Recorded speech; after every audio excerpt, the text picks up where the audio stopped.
Hello friends, welcome to our YouTube channel New Sunshine, जहां हम discuss करते हैं कुछ बेहतर। हम इवनिंग में फ्रेंड्स अपना सीडीपी को देखते हैं। तो हम सीडीपी के प्रीवियस ईयर क्वेश्चन में आज हम बात करने वाले हैं 21 फरवरी 2016 के पेपर के बारे में।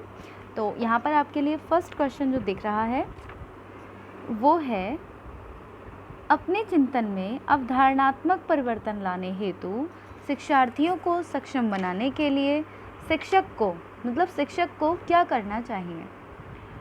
फर्स्ट ऑप्शन है, उन बच्चों को पुरस्कार देना चाहिए जिन्होंने अपने चिंतन में परिवर्तन किया है। सेकंड ऑप्शन है, बच्चों को स्वयं चिंतन करने के लिए हतोत्साहित करना चाहिए और उनसे कहना चाहिए कि वे शिक्षिका की बातों को सुनें और उनका अनुपालन करें। नेक्स्ट ऑप्शन है, व्याख्यान के रूप में व्याख्या प्रस्तुत करनी चाहिए, स्पष्ट और आश्वस्त करने वाली व्याख्या देनी चाहिए और शिक्षार्थियों के साथ चर्चा करनी चाहिए। तो हमें इनमें से क्या करना चाहिए, इसके ऊपर बात हो रही है। ठीक है, तो अगर हम देखें, आप खुद बताइए इनमें से जो करेक्ट ऑप्शन होगा वो क्या होगा फर्स्ट क्वेश्चन के लिए। तो यस फ्रेंड्स, अगर हम बात करें तो हमें यहाँ पर बच्चे के लिए स्पष्ट और आश्वस्त करने वाली व्याख्या देनी चाहिए और शिक्षार्थियों के साथ चर्चा करनी चाहिए। क्वेश्चन क्या है, अपने चिंतन में अवधारणात्मक परिवर्तन, यानी कि बच्चा क्या करे, अवधारणात्मक यानी उसकी जो अवधारणाएं हैं, जो तरीके हैं, उनमें अगर बच्चा चेंजेस कर रहा है, अवधारणात्मक अगर हम चाहते हैं कि उसमें परिवर्तन हो, तो शिक्षार्थियों को सक्षम बनाने के लिए शिक्षक को क्या करना चाहिए, स्पष्ट और आश्वस्त कर देने वाली व्याख्या देनी चाहिए। यानी कि जो उसकी अवधारणाएं हैं, जो उसके कॉन्सेप्ट हैं, अगर उनको क्लियर करना है तो एक ऐसा कॉन्सेप्ट, एक ऐसी बच्चे के लिए मतलब एक्सप्लेनेशन देना चाहिए जिससे कि बच्चा क्या हो, स्पष्ट और आश्वस्त हो जाए। और उसके बाद शिक्षार्थियों के साथ चर्चा भी करनी चाहिए कि क्या उन्हें समझ आया, अगर नहीं आया तो किसी और तरीके से समझाना चाहिए। ठीक है, ऑप्शन नंबर 4 इसका करेक्ट ऑप्शन हो जाएगा। नेक्स्ट क्वेश्चन है, प्राथमिक विद्यालय के कक्षा के संदर्भ में सक्रियबद्धता का क्या अर्थ है। सक्रियबद्धता का अर्थ बताना है। फर्स्ट ऑप्शन है, याद करना, प्रत्यास्मरण और सुनाना। यहाँ पर बात किसकी हो रही है ये देख लेते हैं। यहाँ पर बात हो रही है प्राथमिक विद्यालय यानी छोटे बच्चों की बात हो रही है। सेकंड है, शिक्षक का अनुकरण और नकल करना। थर्ड है, जांच पड़ताल, प्रश्न पूछना और विवाद करना। फोर्थ ऑप्शन है, शिक्षक द्वारा दिए गए उत्तरों की नकल करना। फ्रेंड्स, अगर हम यहाँ पर जो बात आई है ना, सक्रियबद्धता, यानी कि बच्चा एक्टिव कहाँ पर होगा, है ना, एक्टिव लर्निंग कहाँ पर करेगा, एक्टिवनेस बच्चे में कहाँ से आएगी। तो अगर हम यहाँ देखें तो ऑप्शन नंबर जो थर्ड है वो एकदम करेक्ट होगा। जब बच्चा चीज़ को लेकर जांच पड़ताल करेगा, यानी जो कुछ भी वो पढ़ रहा है वो उसके बारे में जांच पड़ताल करेगा, खोजबीन करेगा, आपसे प्रश्न पूछेगा, ज़्यादा से ज़्यादा वाद विवाद करेगा उस बात को लेकर कि ये ऐसा है तो क्यों है, ऐसा नहीं है तो क्यों नहीं है, तो वहाँ पर सक्रियबद्धता आएगी। ठीक है, ऑप्शन नंबर थर्ड इसका बिल्कुल करेक्ट ऑप्शन होगा। नेक्स्ट देखते हैं, बच्चे तब सर्वाधिक सृजनशील होते हैं जब वे किसी गतिविधि में भाग लेते हैं। सृजनशील बच्चे कब होंगे ये बताना है, जब वो किसी गतिविधि में भाग लेते हैं। किस कारण से भाग लेते हैं, कारण को देखते हैं। फर्स्ट ऑप्शन है, शिक्षक की डांट से बचने के लिए भाग लेते हैं। सेकंड है, दूसरों के सामने अच्छा करने के दबाव में आकर भाग लेते हैं। थर्ड है, अपनी रुचि से भाग लेते हैं। फोर्थ है, पुरस्कार के लिए। तो फ्रेंड्स, बिल्कुल अगर आप देखें अगर इस क्वेश्चन को, तो बच्चे सर्वाधिक सृजनशील तभी होंगे जब बच्चा अपनी रुचि से भाग लेगा। बच्चे में सृजनशीलता कहाँ से आएगी, सृजनशीलता तो अंदर से ही आएगी ना, और अंदर से जब तक बच्चा चीज़ों को लेकर रुचि नहीं अपने अंदर पैदा करेगा तब तक बच्चा सृजनशील नहीं हो पाएगा। ठीक है, तो गतिविधि में जब वो भाग लेगा अपनी रुचि से, तभी उसके अंदर क्या होगी, सर्वाधिक सृजनशीलता आएगी। ऑप्शन नंबर थर्ड इसका करेक्ट हो जाएगा। नेक्स्ट क्वेश्चन देखते हैं, भारत में अधिकांश कक्षाएं बहुभाषी होती हैं, इससे शिक्षक द्वारा डैश के रूप में देखा जाना चाहिए। पहला है परेशानी, सेकंड है समस्या, थर्ड है संसाधन, फोर्थ है बाधा। तो बहुभाषाई जो कक्षाएं हैं वो बहुभाषाई यानी कि बहुत सी भाषाएं वहाँ पर बोली जाती हैं कक्षा में। तो ये टीचर के लिए क्या है ये बताना है। तो यहाँ पर जो बहुभाषिकता है इसको टीचर को एक संसाधन के रूप में यूज़ करना चाहिए, एक रिसोर्स के रूप में देखा जाना चाहिए, ना कि समस्या, परेशानी या बाधा के रूप में। ठीक है, ऑप्शन नंबर 3 इसका करेक्ट होगा, क्योंकि बच्चे जो बेहतर तरीके से जो सीखते हैं वो किस में सीखते हैं, अपनी भाषा में सीखते हैं। अब जब बच्चा अपनी भाषा में सीखेगा, हर बच्चा अपनी अपनी लैंग्वेज में जब बोल रहा है तो उसी को तो हम बोलते हैं बहुभाषिकता, है ना। और भारत में जो भाषा परिदृश्य है वो भी मतलब विलक्षण है। तो ये जब हम देखेंगे तो शिक्षक को इसको एक संसाधन के रूप में देखना चाहिए, ना कि परेशानी, समस्या के रूप में। नेक्स्ट है शिक्षार्थियों द्वारा की गई गलतियाँ और त्रुटियाँ। इसके आगे हमें बताना है कि कौन सा करेक्ट होगा। जो गलतियाँ और त्रुटियाँ की जाती हैं शिक्षार्थियों द्वारा, वो बच्चों को कमज़ोर अथवा उत्कृष्ट चिन्हित करने के लिए अच्छे अवसर हैं। सेकंड ऑप्शन, शिक्षक और शिक्षार्थी की असफलता की सूचक हैं। थर्ड ऑप्शन, उनके चिंतन को समझने के अवसर के रूप में देखी जानी चाहिए। फोर्थ ऑप्शन है कठोरता से निपटाई जानी चाहिए। अच्छा, आप बताइए इसमें करेक्ट ऑप्शन क्या बनेगा। पहला ऑप्शन ये कह रहा है कि बच्चों को कमज़ोर और उत्कृष्ट चिन्हित करता है अगर बच्चा गलतियां करता है या त्रुटियां करता है, तो बिल्कुल गलत बात है। अगर बच्चा त्रुटियां कर रहा है मतलब कि बच्चा सीखने की कोशिश कर रहा है, बच्चा उसको ट्राई कर रहा है ना, बच्चे ने कोशिश की है तभी तो उसकी गलती हुई है।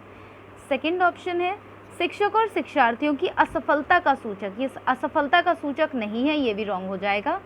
उनके चिंतन को समझने के अवसर के रूप में देखना चाहिए। बिल्कुल सही बात है, यहाँ पर वो जो कर रहे हैं, चिंतन कर रहे हैं किसी बात को लेकर, तभी तो उनसे गलतियाँ और त्रुटियाँ हो रही हैं, तो हमें उनके चिंतन को समझने के अवसर के रूप में देखा जाना चाहिए। ठीक है। फोर्थ ऑप्शन है कठोरता से निपटाई जानी चाहिए, ये भी रॉन्ग हो जाएगा। बच्चा अगर गलती कर रहा है तो आप उसे प्यार से समझाएंगे, ना कि कठोरता से समझाएंगे। तो जो करेक्ट ऑप्शन होगा वो होगा ऑप्शन नंबर 3। नेक्स्ट देख लेते हैं।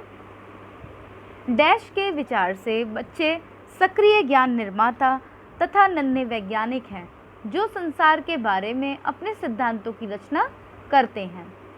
तो किसके अनुसार बच्चे नन्हे वैज्ञानिक हैं? मैं आपको ऐसे ही बता दूं, अगर हमने पहले भी हम देख चुके हैं, तो पियाजे के अनुसार ही बच्चे नन्हे वैज्ञानिक हैं। पियाजे का मानना है कि बच्चे जो होते हैं वो नन्हे वैज्ञानिक होते हैं, अपने ज्ञान का निर्माण बच्चे स्वयं कर लेते हैं, अपने स्वयं ज्ञान के निर्माता होते हैं। तो फ्रेंड्स इसका ऑप्शन नंबर 4 बिल्कुल करेक्ट हो जाएगा। ठीक है। 7th है बाल केंद्रित शिक्षा शास्त्र का अर्थ है। जो बाल केंद्रित शिक्षा शास्त्र है इसका अर्थ क्या है? फर्स्ट ऑप्शन, बच्चों को नैतिक शिक्षा देना। सेकंड ऑप्शन, बच्चों को शिक्षक का अनुगमन और अनुकरण करने के लिए कहना। थर्ड ऑप्शन, बच्चों की अभिव्यक्ति और उनकी सक्रिय भागीदारी को महत्व देना। फोर्थ ऑप्शन, बच्चों को पूर्ण रूप से स्वतंत्रता देना। तो फ्रेंड्स इसका जो करेक्ट ऑप्शन बनेगा, बाल केंद्रित जो शिक्षा का अर्थ है, हमने भी पढ़ा है बाल केंद्रित शिक्षा का अर्थ क्या था, बच्चों की जो अभिव्यक्ति है उसको सक्रिय भागीदारी बनाना। ठीक है, बच्चों की जो अभिव्यक्ति है उसको समझना और बच्चों की सक्रिय भागीदारी, अगर बच्चा कर रहा है, एक्टिव अगर पार्टिसिपेशन दिखा रहा है किसी चीज़ में, तो उसको महत्व देना ही क्या हो जाएगा, सही हो जाएगा। ऑप्शन नंबर 3 इसका करेक्ट होगा। फ्रेंड्स आप लोग वीडियो तो देख लेते हैं लेकिन वीडियो को लाइक एंड शेयर नहीं करते हैं, तो वीडियो को लाइक एंड शेयर करना बिल्कुल भी ना भूलें और साथ ही वीडियो को पूरा देखा कीजिए, क्योंकि वीडियो आपके लिए यूज़फुल रहने वाली है। आई नो कि पढ़ने से रिलेटेड जो हमारी वीडियोज़ होती हैं उनमें थोड़ा कम इंटरेस्ट आता है, सभी जानते हैं कि पूरे दिन यूट्यूब पर बने रह सकते हैं, लेकिन अगर कहीं पर अगर कोई पढ़ाई लिखाई की अगर वीडियो आ जाती है तो वहाँ पर हमारा इंटरेस्ट ख़त्म होने लगता है। लेकिन पढ़ने की चीज़ है, एग्ज़ाम है तो पढ़ना तो पड़ेगा ही फ्रेंड्स, है ना। तो अगर आपको ये लगता है कि मेरे में अगर कोई कमी है तो आप मुझे बताइए, मैं खुद को इम्प्रूव करूँगी। और अगर आपको ऐसा नहीं लगता है तो आप वीडियो को देखिए, समझिए, और जहाँ भी अगर आपको समझ नहीं आता है तो आप वहाँ पर मुझसे पूछिए। ठीक है, आपके पूछने के लिए कमेंट बॉक्स में आप कमेंट कर सकते हैं, और साथ ही अगर आप चाहें तो फेसबुक पर भी विजिट कर सकते हैं। न्यू सनशाइन नाम से पूरा पेज बना हुआ है, आप वहाँ पर भी विजिट करके अपना क्वेश्चन पूछ सकते हैं। ठीक है फ्रेंड्स, और अगर चैनल को अभी तक सब्सक्राइब नहीं किया है तो प्लीज़ चैनल को सब्सक्राइब करके बेल आइकन को प्रेस कर लीजिए, वीडियो की नोटिफिकेशंस आपको मिलती रहेंगी। और सीडीपी की और साथ में ईवीएस जो हम कर रहे हैं और हिंदी की जो इम्पॉर्टेंट नोट्स हैं संडे को आपको जो मिलते हैं वो आपको मिलते रहेंगे अगर आप बेल आइकन को प्रेस करेंगे तो। ठीक है, चलिए देखते हैं नेक्स्ट क्वेश्चन। जटिल परिस्थिति को संसाधित करने में शिक्षक बच्चों की सहायता कर सकता है। कैसे करेगा, ठीक है। ऑप्शंस देखते हैं। प्रतियोगिता को बढ़ावा देकर और सबसे पहले कार्य पूरा करने वाले बच्चे को पुरस्कार देकर। सेकंड है कोई भी सहायता ना देकर, जिससे बच्चे अपने आप निर्वाह करना सीखें। थर्ड ऑप्शन है उस पर एक भाषण देकर। फोर्थ ऑप्शन है कार्य को छोटे हिस्सों में बांटने के बाद निर्देश लिखकर। तो अगर हमने इसके सारे के सारे ऑप्शंस देख लिए हैं, अब बताना है हमारे लिए कौन सा ऑप्शन सही है। तो फ्रेंड्स, यहाँ पर बात हो रही है कि बहुत जटिल परिस्थिति को संसाधित करने में शिक्षक बच्चों की किस तरह से सहायता कर सकता है। तो अगर कोई कार्य अगर है और आप उसको अगर छोटे छोटे भागों में अगर बांट दें तो बच्चा क्या करेगा, अच्छी तरह से उसको कर पाएगा। छोटे छोटे हिस्सों में जब आप कार्य को बांट देंगे, उसके जो प्रोजेक्ट है उसको दे देंगे, तो वो अच्छी तरह से उस कार्य को कर पाएगा, ठीक है। ऑप्शन नंबर 4 इसका करेक्ट हो जाएगा। नेक्स्ट क्वेश्चन है, शिक्षार्थियों से यह अपेक्षा करना कि वे ज्ञान को उसी रूप में पुनः प्रस्तुत करेंगे जिस रूप में उन्होंने उसे ग्रहण किया है, अच्छा है क्योंकि यह शिक्षण के लिए आकलन में सरल है। सेकंड है एक प्रभावी आकलन युक्ति है। थर्ड है समस्यात्मक है क्योंकि व्यक्ति अनुभवों की व्याख्या करते हैं और ज्ञान को ज्यों का त्यों पुनः उत्पादित नहीं कर सकते। फोर्थ है अच्छा है क्योंकि जो भी हमारे मन में है हम उसे रिकॉर्ड करने लगते हैं। तो फ्रेंड्स, अगर मैं इसकी बात करूं, अगर मैं अपनी ही अच्छा बात करती हूं, मैंने आपको अभी जितना भी जो कुछ भी पढ़ाया है आपको सब समझ में आया, ठीक है। आप सभी कुछ सुन रहे हैं, लेकिन आप एक बात बताइए, अगर मैं आपसे ये कहूँ आप एज़ इट इज़ मुझे ये बता दीजिए, अगर आपको समझ आया है तो आप मुझे एज़ इट इज़ सुना दीजिए जिस रूप में आपने उसको सुना था। मतलब कि जो जो शब्द मैंने जिस तरह से कहे थे, जिस उतार चढ़ाव के साथ कहे थे, आप उसी तरह से अगर मुझे सुना दीजिए तो क्या ये पॉसिबल है? तो नहीं है ना पॉसिबल। तो जहाँ जहाँ भी अच्छा है, प्रभावी है, अच्छा है, काट दीजिए। सीधी सी बात है कि ये एक समस्यात्मक बन जाएगा। क्यों बन जाएगा? क्योंकि मैंने आपको जो कुछ भी पढ़ाया, आपने क्या किया, आपने उसका अनुभव किया, आपने उसे सुना, अपने अंदर उसको ग्रहण किया। अब मैं अगर आपसे पूछूंगी तो आप उसका मुझे पूरा सार बताएंगे कि ये जो मैंने आपको बताया वो किस तरह से सही था। आप ये नहीं बताएंगे कि इसका ये तरीका है, इसका ये है, इसका ये, ऐसा नहीं बताएंगे आप, ठीक है।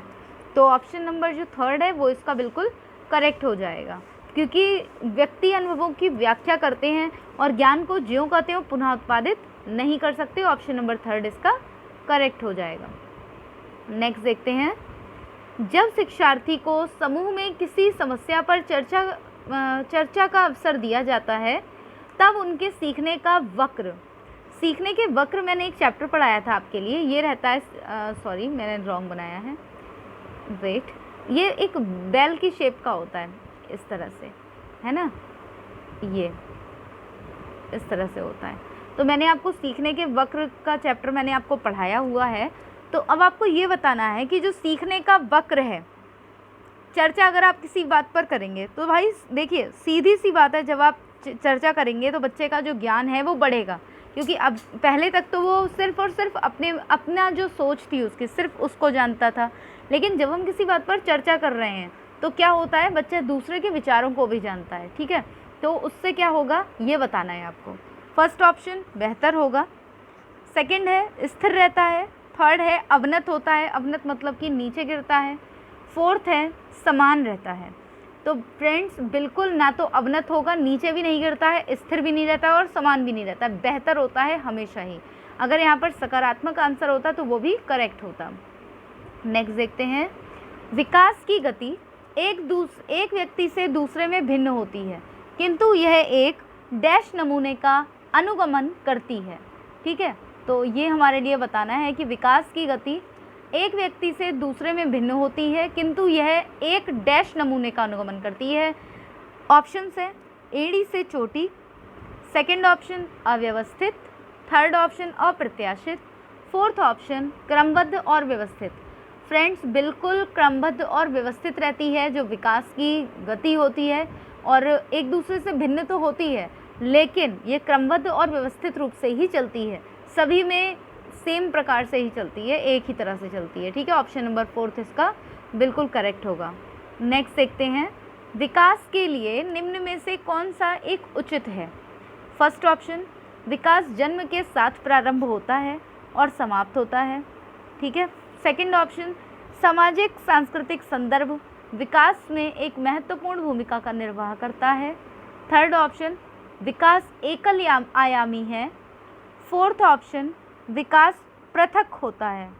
ठीक है, तो फ्रेंड्स अगर हम देखें तो जो हमारा विकास है, तो विकास सामाजिक सांस्कृतिक संदर्भ विकास का एक महत्वपूर्ण भूमिका निर्वाह करता है। ये बिल्कुल करेक्ट ऑप्शन है, क्योंकि सामाजिक सांस्कृतिक जो हमारी पृष्ठभूमि है वही हमारा पूरा व्यक्तित्व बनाती है, वही हमारे विकास में सबसे ज़्यादा महत्वपूर्ण होती है। तो ऑप्शन नंबर सेकंड इसका करेक्ट हो जाएगा। ये नेक्स्ट हमारा जो क्वेश्चन है ये आज के लिए लास्ट क्वेश्चन रहने वाला है।